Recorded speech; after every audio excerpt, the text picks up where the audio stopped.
Good afternoon, and thank you for joining us today. My name is Tim Lee. I'm a research analyst at Red Cloud Securities. I'm delighted to host a Red Cloud webinar on gold exploration and development today. We will hear from David Russell, President and CEO of Galleon Gold Corporation. During today's webinar, he will provide an overview and outlook. Then we will take questions. You can type your questions into the chat box at any time, and we'll get to as many as we can. Before we kick things off, first we need to discuss the fine print.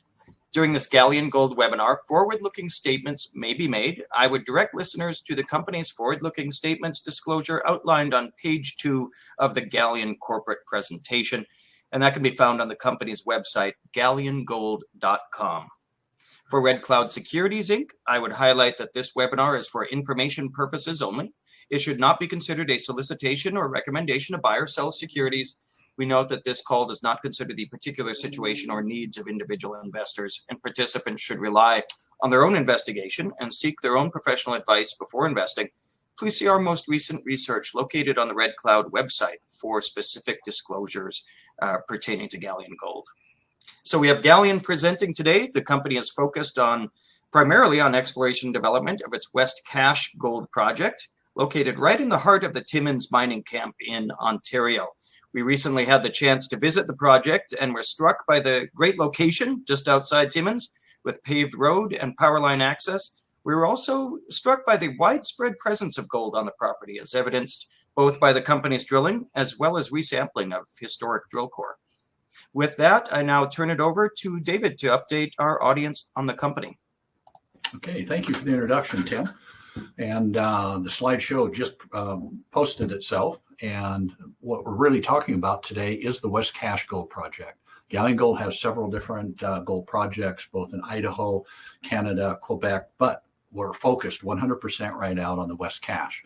It's an advanced stage exploration play, lots of gold there, and we have other properties nearby, but we've decided to just look at development of this project right now. So we'll go on to the next slide, which Tim mentioned on slide 2. And I'm sure everybody's memorized that, so we can dispense with that one. Okay, he said its location, 13 kilometers from Timmins on Highway 101.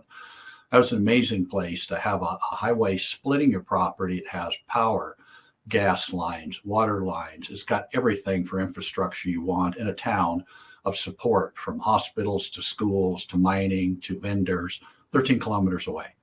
Now, what we did is we picked up the project a few years ago in a merger, and we started drilling the project to infill what was drilled already.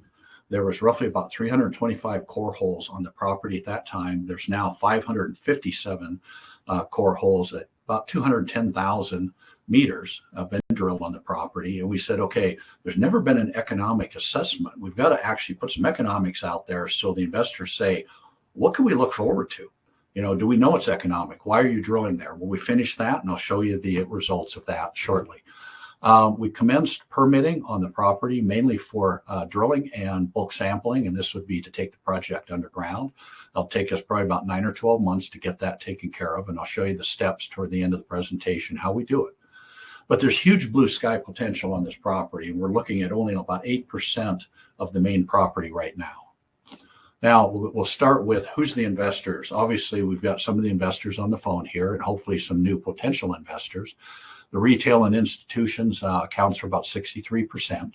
We have insiders, which is myself, Lisa Buchan, Chief Financial Officer, that sort of thing, about 2%, maybe it's a little over 2%. And then we've got the CCM Capital Group out of Germany. And then we've got Eric Sprott. He's been backing us all along, 21%. Now, Eric actually came with me when we turned the company from pure nickel into a gold company and renamed it Galleon Gold. He backed me 100% on that and the merger with Explore. This is where we got the property in Timmins that's named West Cache now. So shares outstanding right now, 54.4 million. Options to mainly management directors, 3.6 million. Warrants, 18.4. Fully diluted, 76. So we don't have a big share base out there right now. We used to till we did a consolidation. So we did that when we put the company together and started redoing the financials to make it look like more of a beginning stages of an exploration development company. So market cap right now is about 25, 26 million. When we did this slide, it was 47 cents. And I think it's about 47, 48 right now. So it's good you're listening in. If you're not invested, you got to take a hard look at it, because right now on this slide, what I'm showing you is we're trading at 70% discount to the normal sector at $17 an ounce. Okay, we're going to hear numbers like 1.56 million ounces of gold. We should be moving way to the left of this, and hopefully we're there within the year. But we've got to convince everybody and show everybody what we're going to do with this project. So trading on a multiple basis, 0.11, we're horribly undervalued, obviously. Everybody says they're undervalued, but in this case, we are. We're starting at the bottom of the curve, and we'll be moving our way up over the next year, 2022 and early 2023. Now, where are we located within Timmins? Okay, if you get an airplane and you fly from Toronto, it's about a 2-hour air flight on a turboprop to the main town of Timmins. From Timmins, you can get out to the mine site in about 15 minutes by roads. Let's look at the actual Destor-Porcupine fault system and the gold that's been produced. It's over 120 million ounces of gold in this district. Over here on the far side, we're looking at the Black Fox and the Stock Mine Mill. The reason I'm pointing it out, I was in this camp early on. This was in the early 2000s through about 2010, 11. We took an original property, renamed it Black Fox, and bought the Stock Mine and Mill from St. Andrews Goldfields back then, and rebuilt the mill from 800 to 2,200 metric tons a day, started the open pit, got it permitted, drilled, very similar to what we're doing now, and brought the mine online at 85,000 ounces per year. It's been merged a few times, and the current owner is McEwen Mining, and he's having good success with that property. And it was set for about a 10, 12-year plan. Right now, they're in about the 13th year of that plan, and they put out another PEA that says they've got another 10, 12 years. So lots of gold there. And as you come down the trend here, you got the Taylor Mine, the Aquarius Mine. Some of this would be KLR Gold, or shall we say it's from the merger from KLR is now Agnico. So as we move down, we've got Bell Creek, that's Pan American Silver, and then you got the Hollinger, McIntyre mines. Each one of these has produced 20 to 30 million ounces of gold. And the Dome mines, this is the Newmont package in here that was purchased many years ago. And then you get to us, West Cache. We're in the yellow point here, and then you've got the Timmins West mine here.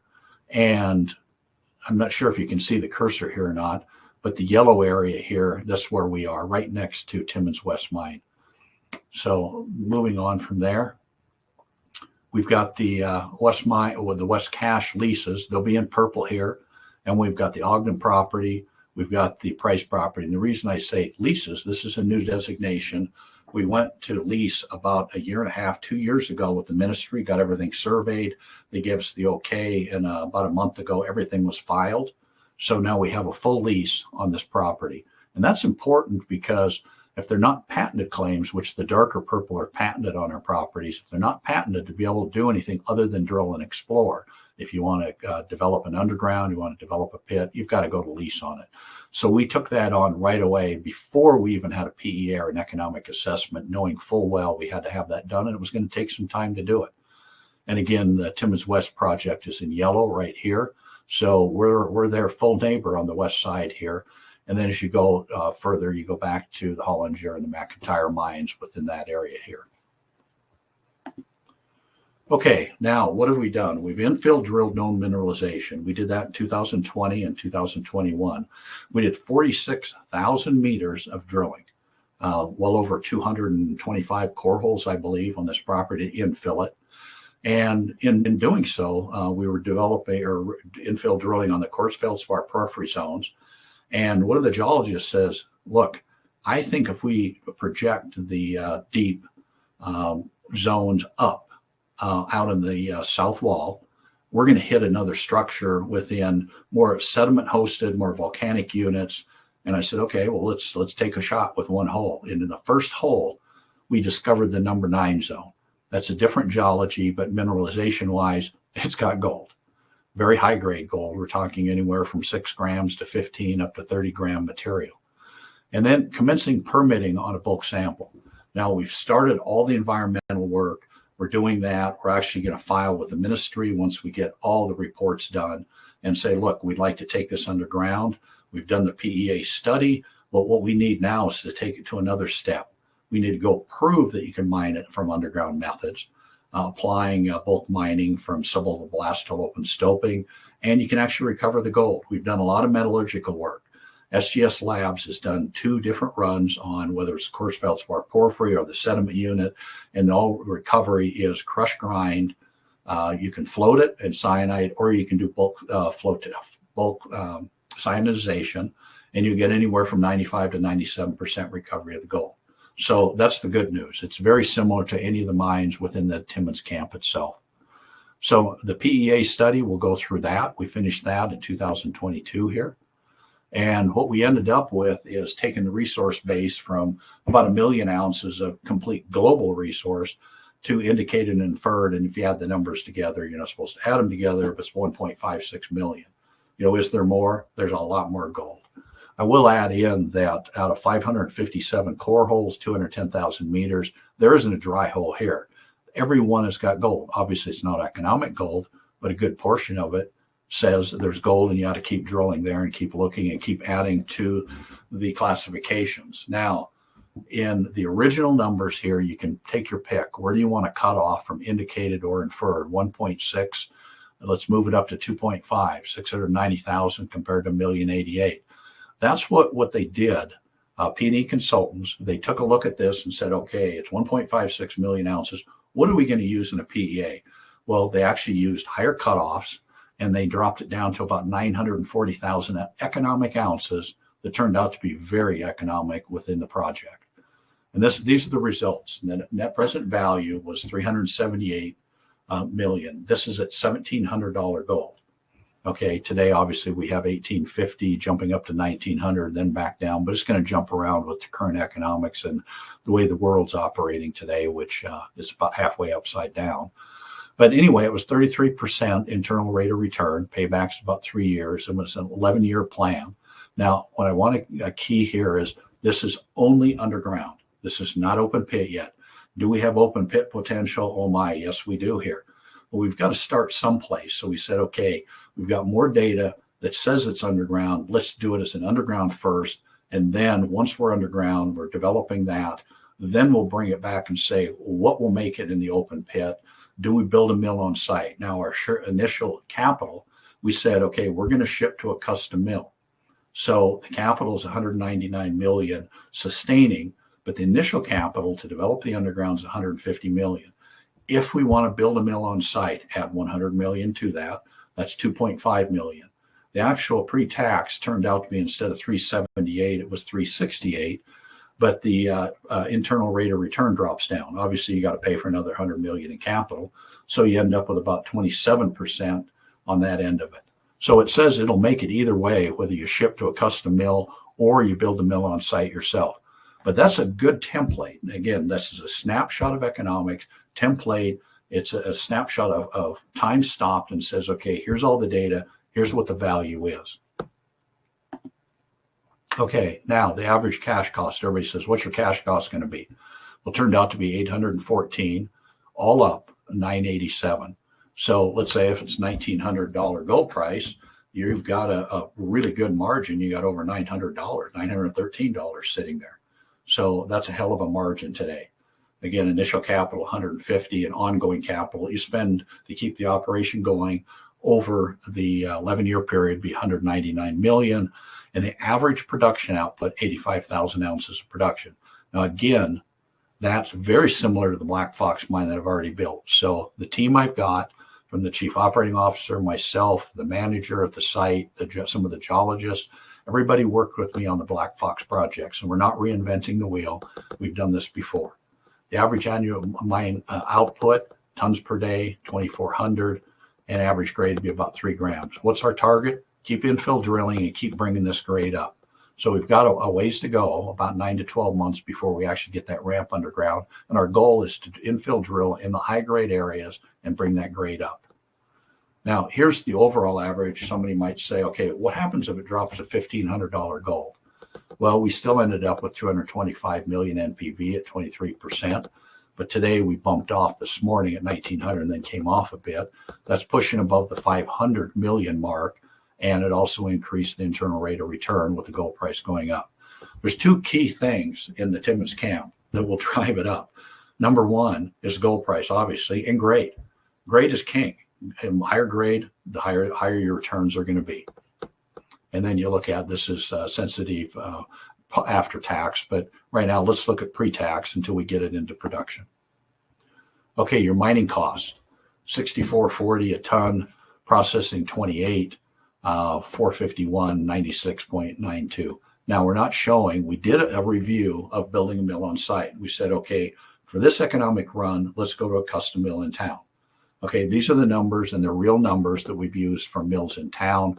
We've used mining costs from our local neighbors that actually should be very, very near term costs. Now, what will change if you build a mill on site? Well, obviously the capital is going to be higher. It's going to be another $100 million. This $28 number will drop down to about $12 or $14 for processing.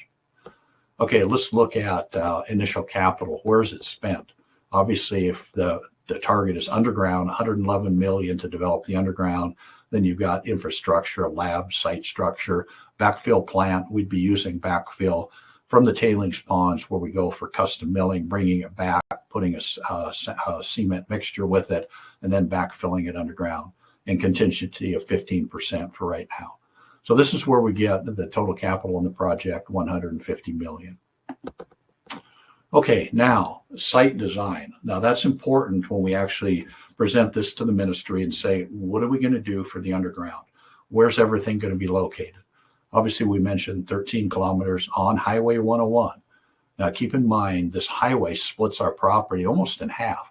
We have a northern half. We've never drilled up here. This is the northern part of the Destor Porcupine. We're on the southern part of the Destor Porcupine here. When we turn in here, we've got targeted the parking lots for the employees. We've got change facilities. We've got an office facility, that sort of thing. And then we have laid out 4 underground ramp systems. We'll start with what's called number A when we test mine the ores. This will take us down to the number 9 structure, and I'll show you some other plan views and longitudinal sections here shortly. This would be the number or the B ramp, and then we got the C ramp and the D ramp. Each one's a separate ore body ramp until we get done drilling in between. And then you notice we've spec'd out waste dumps here. Each one's got to be spec'd out. You've got to do your acid generation on that. You got to supply all the data to the ministry for the permit to do this. And you'll hear about what's called a closure plan. Now, is this closure plan for a full mine? No, it's the closure plan for the test mine first. So that's what you supply. And then they approve that. You post the bonding for that. And then you start your test mining underground. And what we're targeting is roughly about 100,000 tons of material to come out of the number 9 structure first. And if that works, then we'll move on to the larger mine, and then we'll supply another document for closure plan on a full mining operation at that time to the ministry. So here it is, plan mine number A. We're going into the number 9 zone, and then you hear a lot about what's called the south zone. As we go south, we're moving closer to the south portion of the Destor Porcupine in this area here. And then we have the west zone here. Now, mine B will actually just do the west deep area in the north zone. And the number A will actually attack the west zone and the number 9. And then the C ramp will take care of the east zone. You can see how big this one is here. And then right toward the end of our program last year on drilling, we hit what's called the east zone extension. The structural trend goes from roughly southwest to the northeast. We have roughly 2 kilometers on the other side to keep drilling. We didn't cut this off. So my guess is mine D is going to be very large. And this is where I'm going to say the larger you make it, eventually we'll probably propose open pits in these areas. Just depends on the grade, how close to the surface it is, and that sort of thing. But for right now, again, we're just doing underground mining. Okay, let's look at mine A, B, C, and D. This would be more of the longitudinal projections, just showing where the ore system goes down deeper. Okay, and this would be the most shallow with that west zone. And then we've got the number 9 structure here. But the west deep is going to be very important here. How does that tie in with the number 9 structure there? Okay, this makes it more simplistic. I kind of like this one. This is a cross-sectional view looking from the west to the east. The key here is the west zone being the west deep area, and then the number 9 structure. Are they the same structures? Could be. They could be the same structures, but we've got about 500 meters in between right here where I'm circling that we've got to infill drill to tie the two together. Could they be 2 structures? They could be. Now, what we also did is on the last program, we took a couple holes from the upper area here, the number 9 structure, and drilled to the south. Lo and behold, we hit another series of structures over here. We believe from geophysics and what we've done sampling wise from the surface, there's another system out here. The closer we get to the Desert Porcupine, the more we're going to find these structures. So we've got a lot of work to do when we actually start infill drilling the number 9 structure of the south zone area here. And our next program will be another 5,000 meters of infill drilling here. Okay, next slide here. Okay, what we do with our neighbors is we collect data. The P&E consultants collect data, so we know their mining costs, we know what their milling costs are, and then we're looking at the deposit itself. How does it compare with our neighbors? Okay, this arrow here points to the Timmins West mine. Okay, you've got the west here, Thunder Creek, 144 Gap. I believe they're still mining a 144 Gap and the west mine. I think Thunder Creek's mined out, but they're drilling for more. But you look at our structures as we're developing, very similar.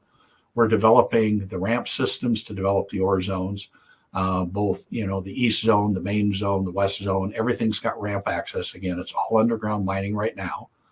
And we're going to end up with the south zone and more south zone here. So right now we can say I think we've got a better footprint than our neighbors do, but they're still drilling and they're adding ounces of gold as time goes on too.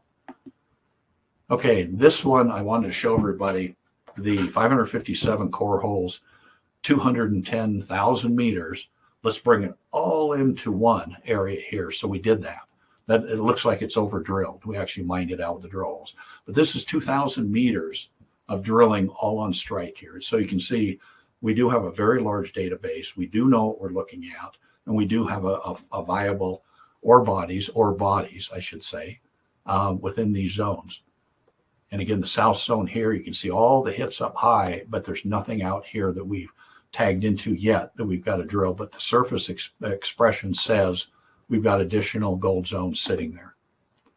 Okay, to back up a little bit, what got Eric Sprott's interest with me looking at this? I took him the data from the West Deep. I said, here it is. You've got 11 meters of 9 grams. You've got 11 meters of 5 grams. You've got 15 meters, 8 grams. 5 at 5 meters. He goes, okay, I'm there, Dave. What are you going to do? And I said, well, we're going to infill drill the main zones, and we're going to try to figure out where this zone, does it start down here? Does it go to the surface? Well, what we found is it does go to the surface. So the first holes we put down were almost 10 meters of 7 grams, 10 meters of another 7 grams, 10 meters of almost 9 grams, and 10 meters of 9.4 grams, and the same thing, 6 meters of 9 grams. Voila, we're off and running. We've got the sediment zone, which is a volcanic unit, different than the quartz feldspar porphyries over here. And then you see the core. The core from down deep looks very similar. You got pyrites, chalcopyrites. You've got what we call buckshot pyrite in there. You've got darker units here called sphalerite. And then you see the upper zones, same thing.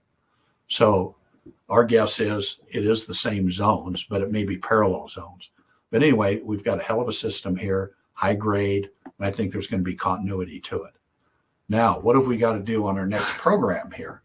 We've got to drill until we can get the permits to take it underground. Okay, you see the yellowish areas, the gold areas here. These are the areas we're going to infill. This is the area between the upper zone and the lower zone. And then we got the south zone, and then we've got the far south zone over there. Okay, that will be the targeted program for 2022, or at least the first 5,000 meters. Okay, closure plan development. Okay, this has to be completely finished and delivered to the ministry. So we're looking at project definition, excuse me, consultation, industrial sewage works. There's a lot of work that goes into this. Air, noise, environmental compliance, permits to take water both from the surface and underground, hydrogrid assessment. And what I mentioned before, we've done this before. We did this on the Black Foss project, so we know all the steps to get through to take this project underground. And the baseline studies, those have been going on for several years now for the impact assessments, aquatic baseline studies for impact assessment, hydrology. We've done flora and fauna, you could imagine on that. And then the geotechnical drilling. We've done some. We've got a bit more to go over the next month or two. That'll be drilled over the top of where we'll be mining. It'll be over the top of the ramp system to tell us, will the ground hold? Is our mining method that we're projecting going to actually hold ground? So what we said is, okay, let's step out. Let's do a design on this. So we had P&E consultants help us do the design. And what we looked at is drill holes here, 20-30, 6 meters at 9 grams, 7.9 at 8, 8 meters, 8.9, 9 meters to 9.4, 8 meters, 8.8, 5 meters to 10.97, 6 meters to 14.58. Okay, all the drill holes make up 3 blocks of ore from the 115 meter level to the 190 meter level. So what we intend on doing is, okay, now we've got this database defining these blocks of ore. We'll bring the ramp system down. We'll drill in close space centers. And the close space centers being maybe 15 to 25 meter centers. And we'll actually do another model and say, okay, what does it look like compared to what we drilled from the surface? And then we'll go and mine the zones. Okay, mining the zones here. These will depict, say, from the 115 to the 140 meter, you've got about 12,000 tons, 9.7 grams diluted for 3,700 ounces. And the same thing down below here, 43,000 tons, 9 grams, 12,000 ounces here. And then the subtotal with all the blocks here will be 70,000 tons at 9.16. Now we're going to ask the ministry for 100,000 tons. Now, will it all be 9 grams? Well, stay tuned. Wait till we get underground. We infill drill it. Maybe it'll be higher grade, maybe a bit lower grade, but we'll further define it. Then we're going to go in and mine it. And we'll determine, how do all 3 data sets compare. That's why you do this type of sampling, and that leads itself into pre-feasibility studies. Now, when we look at putting the development down, obviously that's not free. You've got to come up with the capital to do that, and we've got plenty of time over the next, say, 9 to 12 months to do that. But what we've isolated out is roughly 1,435 meters of ramp development, the remux, the level access, ore development, that sort of thing. So you're dealing with over 2,300 meters of development here. And if you use anywhere, depending on what it is, $4,000 a meter up to $6,000, depending on what you're doing here, you're looking at costs about $12 to $14 million for that to get that down. And then we've got to develop the stopes. We'll use a long hole retreat stoping method, 30 meters between levels, that sort of thing. Then 15 to 25 meter on strike lengths. So anyway, we've got a pretty good plan, I think, to actually develop the upper areas here for test mining. So what do you get out of it? Well, number one, it's about 12 months of work to do this. We've got about 3.25 million in surface work and initial portal development, that sort of thing. And then mine development, we've got about $16 million to spend there. And then you've got trucking to a mill, the milling costs, that sort of thing. It all adds up to about $25.7 million. And that's Canadian. Now, what do you get out of it? Using $1,700 gold, we should produce about 20,675 ounces and recovered at 96%. So you've got about 44 million at that. Obviously, we're going to be a bit higher than that if gold price is 1,900. But looking at that, you say, okay, you've got a pretty good test. You're going to net out at 18 million on that. So what it looks like you're going to make money. Well, it gives me a margin here to say, what if the grade's not 9 grams? What if it's 8 grams? What if it's 8.5 grams? Well, it's higher. Obviously, it's going to be better. But that's why we're going underground to say, how does the first data set drilling from the surface compare with once you get underground, re-drill it so you know exactly where you're going to put the stopes, and then go mine the stopes. And then so we'll have 3 data sets to compare to do pre-feasibility work. So when we look at, we say, okay, now we've got exploration ongoing. We did our PEA already, which we can now show the market there is economic value and there's a reason to take this project underground for a bulk sampling. You've got to deal with the First Nations consultation, which we have done. We've got a MOU right now for drilling and their initial work we're doing. We'll have other discussions. We do have full support from the Flying Post and Metogamy groups. Great groups to work with. They're all for us and behind us. They just ask, how can we help you? Anyway, we'll be doing presentations in the Timmins area before the PDAC, and we'll be talking to some of the regulators, about our permitting and what we're doing and the bulk sampling, and then on to the feasibility work. So any of these mine projects, they're not built overnight. I usually tell everyone it's a 3 or 5 year rule, where we're about 2.5 years into it. We've got about another 2.5 years to go through 2024. Then we should have all the pre-feasibility answers to say, what do we really have here? Do we have an 85,000 ounce producer? Do we have a combination underground, open pit? There's a lot of work to be done on this project, but the exciting part is we've got a lot of ground to look at, a lot to drill. So for the investor, we're close to Timmins. It's proven within the camp, 120 million ounces of production over the years. We have strong economics, at least initially on the first 8% of what we drilled. We haven't had a duster, I call it, on this project yet. Every hole's had gold in it. Obviously, some is non-economic, some is economic. That's why you drill. And with the bulk sampling, we'll be able to move on to pre-feasibility work. But the blue sky potential on this project is tremendous. We have over 10,000 hectares to drill. Again, we've only drilled probably 1.5 hectares, really, or 1,000 hectares within the actual footprint of where we're looking right now. So we've looked about 2,000 meters in strike by about 1,000 meters in depth, and 1,000 feet are going from north to south. So it's a very confined postage stamp that we've looked at so far. But that's what you do. You start where you've got data and then work your way out from there. Infill, drill it, and then work out. So what we're looking forward to is adding a lot of ounces to our books in 2022, 23. We are targeting high grade for the test mining, and that's what we'd like to do in 2022, 23.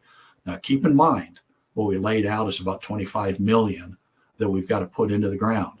That starts in 2023. What's the budget? It's roughly about 2.5 to 3 million in drilling for 2022. What do we have in the bank account right now? We have just about $3 million in the bank account.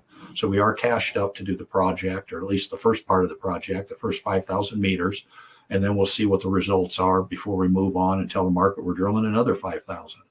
Now, keep in mind, in 2020 and 21, we started with a 10,000 meter program. Then we went to a 20,000 meter program. We ended up at 46,000 meters over about 1.5 years. So, but it had success to it. Once you start having success, we bring it back to the market and say, okay, here's our success. This is what we've done.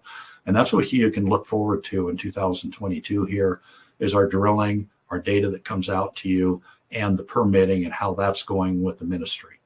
So with that, Tim, I'll quit talking, quit moving my hands around. And, I like to talk a lot with my hands, but Tim, I'll answer any questions that you have.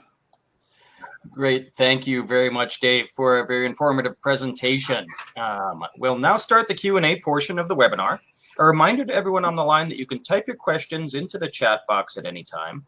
And we already do have a few questions. First, in the mill option by an outside, the toll milling arrangement, what cost would you be paying per ton? And what are some potential options for the custom milling in the area? Okay, it's basically stepping out there and giving names. But I will just give you the mills that are within the area. Bell Creek's a good one. Newmont's got a mill also, and at various times from talking to the, different groups that they'll have capacity in their mills. Glencore's another one. They've got an actual custom mill circuit that's sitting dormant now. And then you've got the Redstone. So, what I can say is we've got 4 good ones within the area. Now, you want to move out a little further, there's some other mills that you can go to. Now, what do they cost? They're going to cost anywhere from $20 to about $26 per ton custom mill, maybe a little more depending on what you're going to do. If you can crush, grind, go right to cyanide leaching, Okay, that's the best way. That's going to be the cheapest way, and you're going to get the best recovery. Now, if you have to crush, grind, float, and then take a con to be leaching, it's going to cost you a bit more money. So I'm not going to say which mills are more costly. We do have all the numbers for that, but the opportunities are out there for us, at least a custom mill right now. And that's what we really want to do, is take the first 70 to 100,000 tons. We're only using 70 and asking the ministry for 100,000 tons, but get a custom mill so we know exactly what the costs are, what we're looking at for recoveries. And then should we be building a mill on site? I think at the end of the day, the answer will be that you need your own mill, whether you own it, whether it's a little further away than your property or on the property. Either way, he who controls the gold controls the outcome. That's the way I look at it. All right. And another question, interesting question, but with the current share price and lots of gold production all around the project, are you concerned about a hostile takeover bid? That's always the great question. I always watch the baseball show that I think the title is "Build It and They Will Come." That seemed to happen in my career quite often. Is you build it and somebody comes and wants to do business with you. Now, I can't prevent a hostile takeover. I can put some things into play if I don't like the hostile takeover. But you know what? I don't look over my shoulder. What I do is I do the best job geologically, mining, building, engineering. And, if they want to come do business with it, but more so the shareholders, you've got to represent them. And if it's good for the shareholder, I'll take a look at it. So I don't worry about it, but it could be there. Yep. Great. And one question here, obviously we're in a time where markets are in a little bit of turmoil, a little bit of concern about maybe an economic slowdown. What is the outlook here if we enter a kind of heavy economic downturn? How would that affect the company and the project? That's always a concern, that the gold price is going to come down, the economics, let's say the costs go up. You would like to see the gold price of gold go up when the costs go up, but sometimes that doesn't match. The thing we've done is we've got ourselves positioned, at least for the next 6 to 9 months. We've got the capital we need to do the project we want to do. Now for 2023, okay, let's say the market's not as good for equity. If you go to the market, obviously you're going to dilute the shareholder unless the price is a lot higher. What I'd say is there's other avenues for doing projects. And, I'll just throw some of the names out there. Lascaux, Aeromet, Macquarie. I've dealt with all those groups before, and I've actually used money, and that's what I used to build Black Fox. Rand Mercantile Bank and Macquarie actually teamed up with us to build the Black Fox project. That worked out very well. So there's other opportunities, let's say if you have turmoil in the market, you can't do equity, or maybe you can do a portion of equity. There's other financiers out there. I'm not saying that's the best option, but those are some options. Now, if you are actually can show you can produce gold, can you forward sell gold? Sure you can. You might be doing that with a Macquarie or a Lascaux or Aeromet or Pandion Metals, something like that.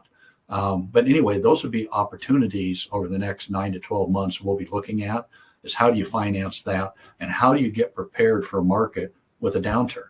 And when we built Black Fox, actually, it was one of the lower markets that we could probably ever expect. That was back in 2007 and 8, and it was not good, but we were able to finance the project and put it into production.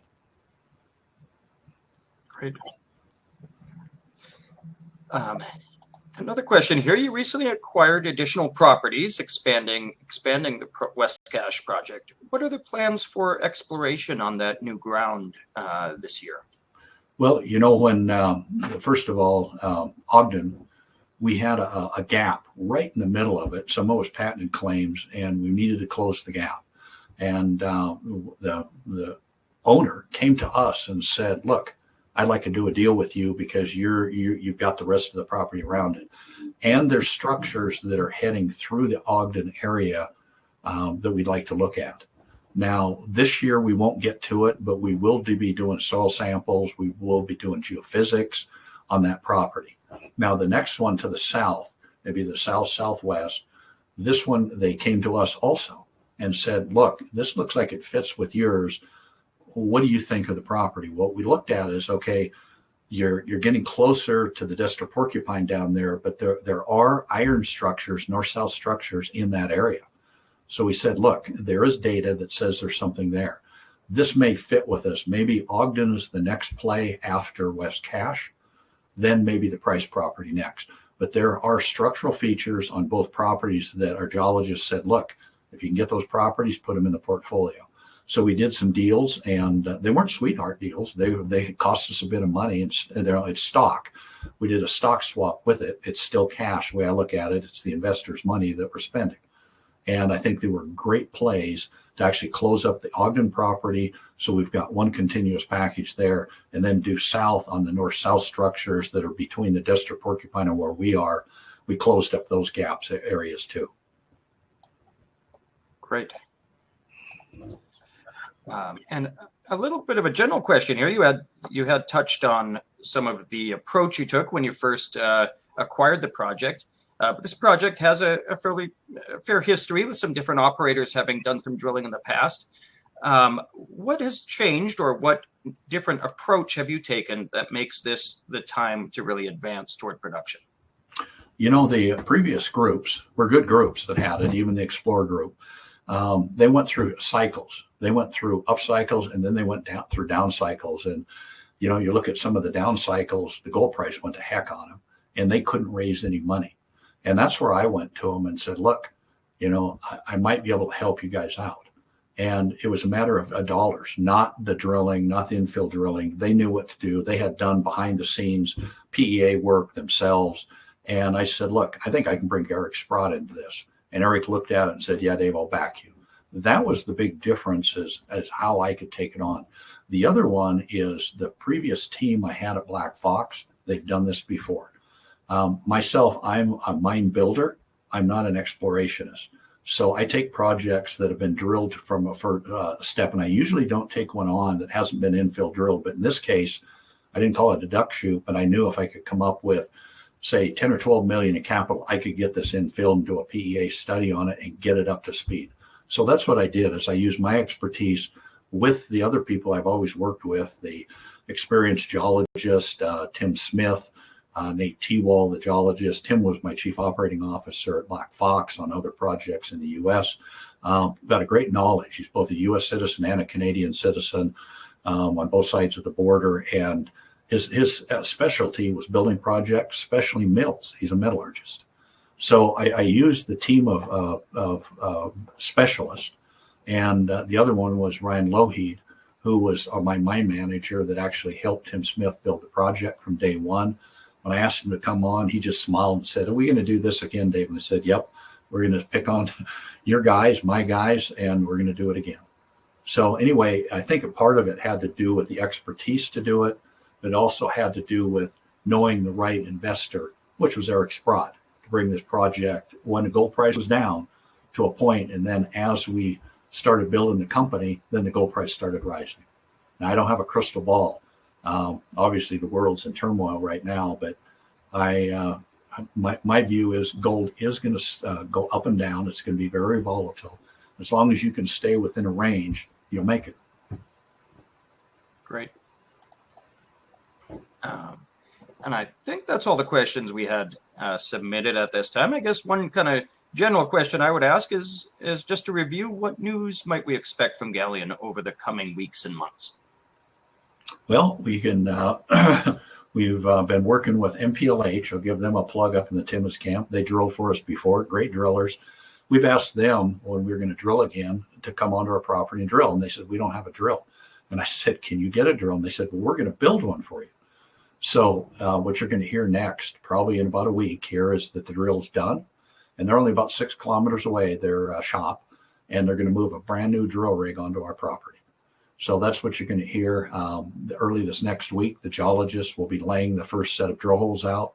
So we've got a bit of news of drill rig coming on the property, us laying the holes out, when the first hole is going to start. So basically, it's an exploration program data that you will hear. Great, great. Looking forward to some good exploration results coming up. Okay. All right. Well, I'd like to again thank David Russell from Galleon Gold for presenting today. And thank you everyone on the line for tuning in. Just a reminder that Red Cloud Securities will be back next Monday afternoon when our webinar series continues with Canna Gold Resources presenting Monday, May 9th at 2 p.m. Eastern Time. Have a great rest of your day. Thank you, Tim, and thank you to the Red Cloud support team that helped us out today.